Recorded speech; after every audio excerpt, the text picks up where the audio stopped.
एक समय की बात है, एक दिन गौतम बुद्ध अपने शिष्यों के साथ एकदम शांत बैठे हुए थे। उन्हें इस प्रकार बैठे हुए देख शिष्य चिंतित हुए कि कहीं वह अस्वस्थ तो नहीं है।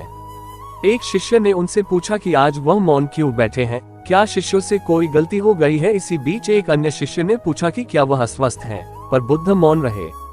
तभी कुछ दूर खड़ा व्यक्ति जोर से चिल्लाया, आज मुझे सभा में बैठने की अनुमति क्यों नहीं दी गई है। बुद्ध आंखें बंद करके ध्यान मग्न हो गए। वह व्यक्ति फिर से चिल्लाया, मुझे प्रवेश की अनुमति क्यों नहीं मिली। इसी बीच एक उदार शिष्य ने उसका पक्ष लेते हुए कहा कि उसे सभा में आने की अनुमति प्रदान की जाए। बुद्ध ने आंखें खोली और बोले, नहीं, वह अछूत है, उसे आज्ञा नहीं दी जा सकती। ये सुनकर शिष्यों को बड़ा आश्चर्य हुआ। बुद्ध उनके मन का भाव समझ गए और बोले, हाँ, वह अछूत है। इस पर कई शिष्य बोले, हमारे आश्रम में जात पात का कोई भेद ही नहीं, फिर वह अछूत कैसे हो गया।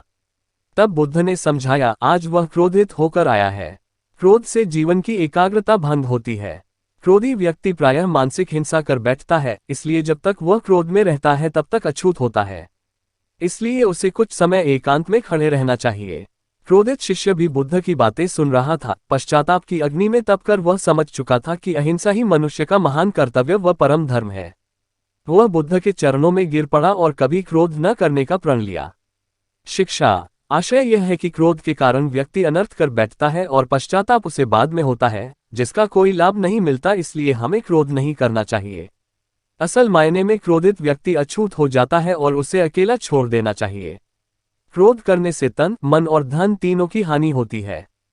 क्रोध से ज्यादा हानिकारक कोई और शिक्षा। आशय यह है कि क्रोध के कारण व्यक्ति अनर्थ कर बैठता है और पश्चाताप उसे बाद में होता है, जिसका कोई लाभ नहीं मिलता। इसलिए हमें क्रोध नहीं करना चाहिए। असल मायने में क्रोधित व्यक्ति अछूत हो जाता है और उसे अकेला छोड़ देना चाहिए। क्रोध करने से तन, मन और धन तीनों की हानि होती है। क्रोध से ज्यादा हानिकारक कोई और वस्तु नहीं है।